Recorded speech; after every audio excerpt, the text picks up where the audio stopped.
नमस्कार मित्रांनो, महाराष्ट्र राज्यातील सर्व शेतकरी बांधवांसाठी अत्यंत दिलासादायक आणि मोठी बातमी समोर येत आहे। राज्य सरकारने पुण्यश्लोक अहिल्यादेवी होळकर शेतकरी कर्जमुक्ती योजना 2026 अंतर्गत पात्र शेतकऱ्यांच्या बँक खात्यामध्ये थेट मदतीची रक्कम जमा करण्यासाठी तब्बल 4,000 कोटी रुपयाचा निधी वितरित करण्यास अधिकृत प्रशासकीय आणि आर्थिक मान्यता दिली आहे।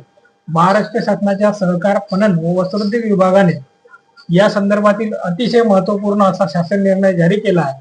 या निर्णयाची पार्श्वभूमी पाहायची झाल्यास 2 जून 2026 रोजी झालेल्या राज्य मंत्रिमंडळाच्या बैठकीत पुण्यश्लोक अहिल्यादेवी होळकर शेतकरी कर्जमुक्ती योजना 2026 ला अधिकृत मंजुरी देण्यात आली होती। त्यानंतर 15 जुलै रोजी पुरवणी पत्राद्वारे या योजनेच्या निकषामध्ये अंशतः बदल करण्यात आले होते। या योजनेच्या प्रभावी अंमलबजावणीसाठी सरकारने यापूर्वी 22 जुलै रोजी 1 कोटी रुपये आणि 30 जुलै रोजी 7,000 कोटी रुपये असा निधी सहकार आयुक्त निबंधक पुणे यांना उपलब्ध करून दिला होता। सहकार आयुक्त कार्यालयाकडून प्राप्त झालेल्या माहितीनुसार या योजनेअंतर्गत कर्जमाफीसाठी पात्र ठरलेल्या सर्व शेतकरी कर्ज खात्याची यादी आधीच प्रसिद्ध करण्यात आली आहे। आता पात्र ठरलेल्या या सर्व शेतकरी बांधवांच्या बँक खात्यामध्ये थेट डीबीटी द्वारे म्हणजे डायरेक्ट बेनिफिट ट्रान्सफर द्वारे लाभाची रक्कम जमा करण्यासाठी या नवीन निधीची आवश्यकता होती। सन 2026-27 या चालू आर्थिक वर्षामध्ये पुरवणी मागणीद्वारे या योजनेकरता एकूण 20,552 कोटी रुपये इतका अर्थसंकल्पीय निधी मंजूर करण्यात आला होता।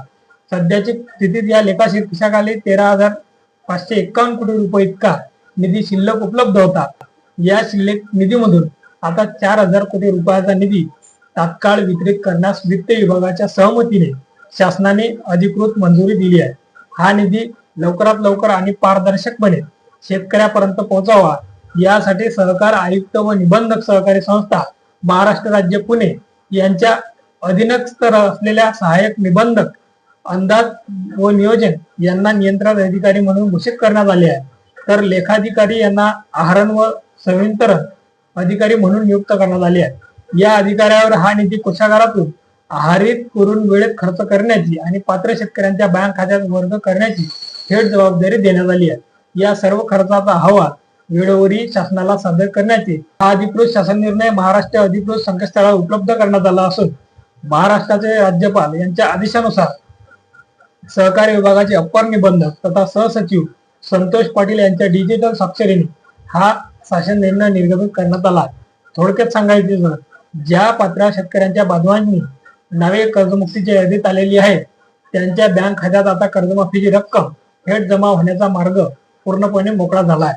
ही महत्वाची आणि आनंदाची बातमी आपल्या सर्व शेतकरी बांधवांपर्यंत आणि व्हॉट्सअप ग्रुपवर नक्की शेअर करा। शेती आणि सहकारी योजनेच्या अशाच ताज्या आणि अचूक अपडेटसाठी आपल्या चॅनलला सबस्क्राईब नक्की करा। धन्यवाद। जय हिंद, जय महाराष्ट्र।